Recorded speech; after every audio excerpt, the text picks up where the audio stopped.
विशार्प career गुरु में सभी का स्वागत है। साथियों, आज हम शिक्षा मनोविज्ञान के एक टॉपिक अभिप्रेरणा के बारे में थोड़ा समझेंगे जो आपके एग्जाम के लिए बहुत महत्वपूर्ण है। तो टॉपिक को समझते हैं।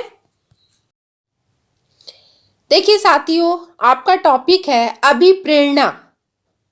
अभिप्रेरणा है ना।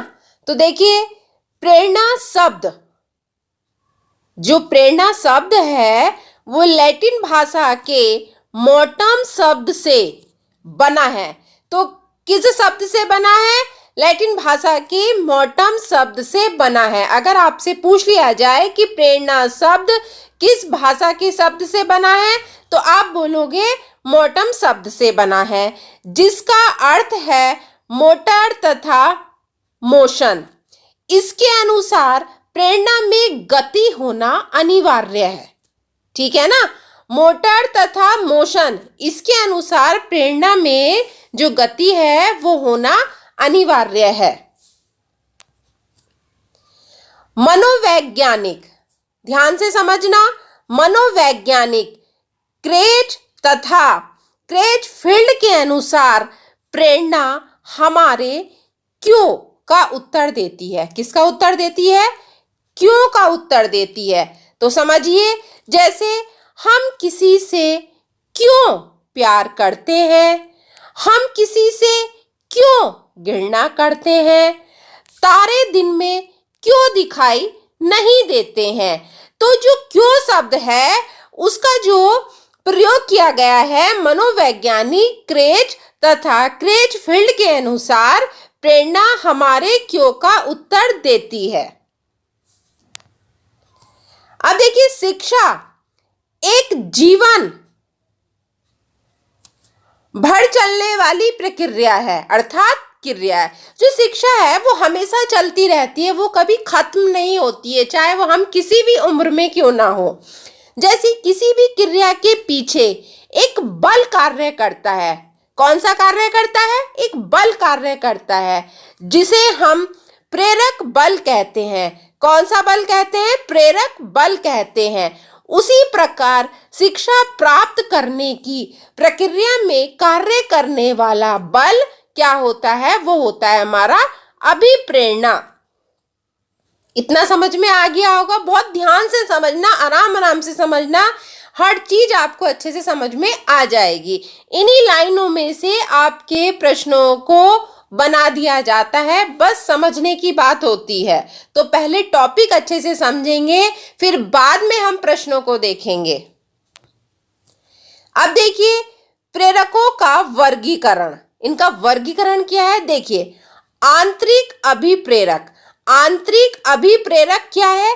जिन्हें हम व्यक्तिगत, जैविक, प्राथमिक, जन्मजात अभिप्रेरक आदि भी कहते हैं। तो आंतरिक अभिप्रेरक को हम क्या क्या कहते हैं? व्यक्तिगत, जैविक, प्राथमिक, जन्मजात अभिप्रेरक आदि भी कहते हैं। जैसे भूख, प्यास, आराम, नींद, प्यार, क्रोध, मल मूत्र त्याग आदि, ये सब हमारे क्या हैं? अभिप्रेरक हैं। अब देखिए, बाह्य अभिप्रेरक। अब बाह्य अभिप्रेरक क्या होते हैं साथियों?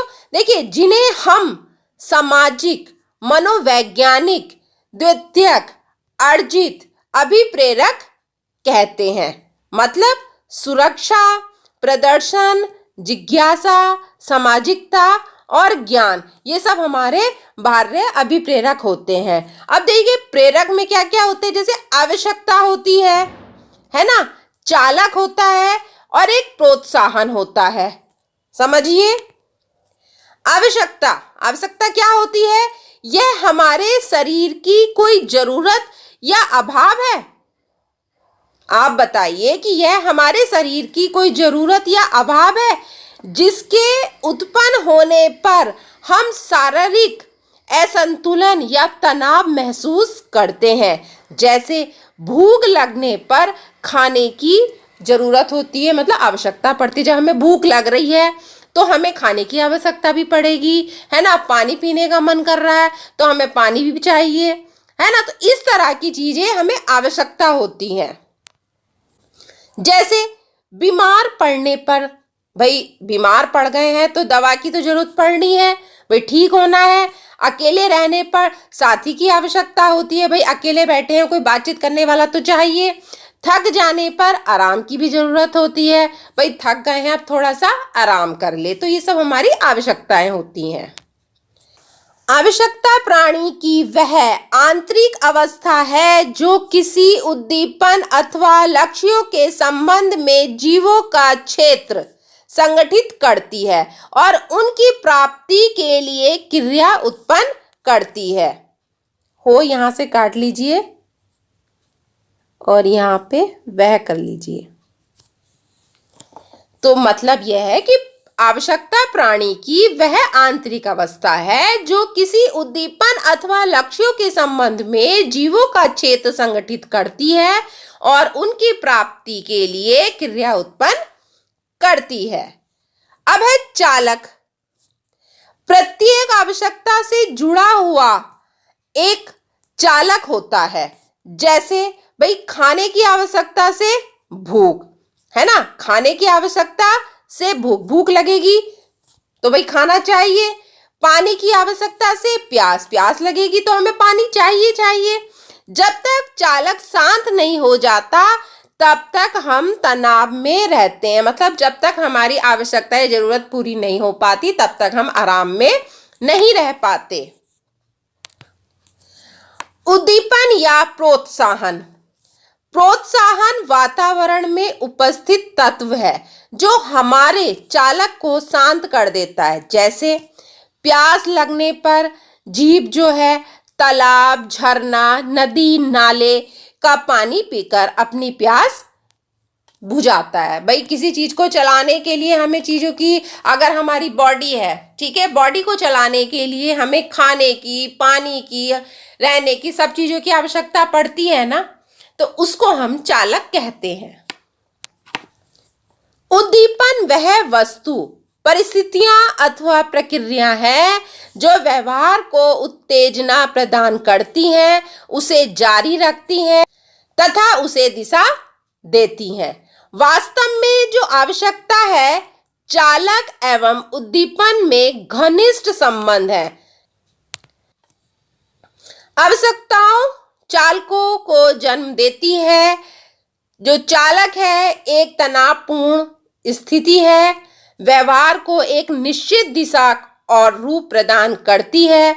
उद्दीपन द्वारा आवश्यकता की पूर्ति होती है। आवश्यकता की पूर्ति होने के बाद चालक समाप्त हो जाता है। जब हमें भूख लगती है, हमें खाने को मिल जाता है तो हमारा अंदर की जो आवश्यकता है, जरूरत है, वो शांत हो जाती है। प्यास लगती है, बहुत तेज प्यास लग रही है, पानी मिल जाएगा तो हमारी प्यास भी शांत हो जाएगी। अब देखिए, थॉमसन के अनुसार अभिप्रेरक दो प्रकार के होते हैं। अब ध्यान देना कि थॉमसन के अनुसार अभिप्रेरक दो प्रकार के होते हैं। कौन कौन से? स्वाभाविक और कृत्रिम। ये नहीं है, स्वाभाविक और कृत्रिम। आपसे पूछ लिया जाए कि थॉमसन के अनुसार अभिप्रेरक के कितने प्रकार होते हैं, तो आपको पता है कि दो प्रकार होते हैं। अगर पूछ लिया जाए कि थॉमसन का जो प्रकार है अभिप्रेरक वो कौन सा है, स्वाभाविक है या कृत्रिम है, तो स्वाभाविक या कृत्रिम में से दोनों में से एक आएगा। तो जब आपको पता होगा तो आप लगा देंगे, ठीक है ना। अब यहाँ पे मैंने काट दिया है। अब है यहाँ पे मैस्लो के अनुसार, ठीक है, मैस्लो के अनुसार अभिप्रेरक दो प्रकार के होते हैं। कौन कौन से? जन्मजात और अर्जित। अब गेरट के अनुसार अभिप्रेरक तीन प्रकार के होते हैं। कौन कौन से? जैविक, मनोवैज्ञानिक और सामाजिक। क्वेश्चन साथियों इधर से ही बनते हैं। ये छोटी छोटी जो चीजें होती है ना, यहीं से क्वेश्चन बनते हैं। बारीक से बारीक चीजों को उठा लिया जाता है। जब तक हमें पूरी डिटेल नहीं पता होगी तो हम प्रश्नों को नहीं कर सकते। डिटेल पढ़ना बहुत ज्यादा जरूरी है, क्योंकि जब क्वेश्चंस हमारे सामने आएंगे तो हम देखते ही आंसर लगा देंगे, नहीं तो बाकी तो तुक्का लगता ही है। अब देखिए अभिप्रेरणा के प्रकार। अब भाई अभिप्रेरणा के प्रकार कौन कौन से होते हैं? देखिए आंतरिक अभिप्रेरणा। अब आंतरिक अभिप्रेरणा क्या होती है? जब व्यक्ति स्वयं से प्रेरित होकर कार्य करता है तो इसे यांत्रिक या सकारात्मक अभिप्रेरणा कहते हैं। और बाह्य अभिप्रेरणा क्या होता है? जब व्यक्ति स्वयं से प्रेरित ना होकर किसी बाहर के व्यक्ति के द्वारा प्रेरित करने पर कार्य करता है तो इसे हम क्या कहेंगे? इसे बाह्य या नकारात्मक अभिप्रेरणा कहते हैं। समझ में आ गया ना? आंतरिक अभिप्रेरणा क्या है? जब व्यक्ति स्वयं से प्रेरित होकर कार्य करता है तो उसे क्या कहेंगे हम? आंतरिक अभिप्रेरणा कहेंगे। और जब व्यक्ति स्वयं से प्रेरित ना होकर किसी बाहर वाले से व्यक्ति के द्वारा प्रेरित होने पर कार्य करता है उसे बाह्य अभिप्रेरणा कहते हैं। तो आज हमने अभिप्रेरणा के टॉपिक को डिस्कस किया है। अगली वीडियो में हम इनकी परिभाषाएं और सिद्धांत के बारे में समझेंगे।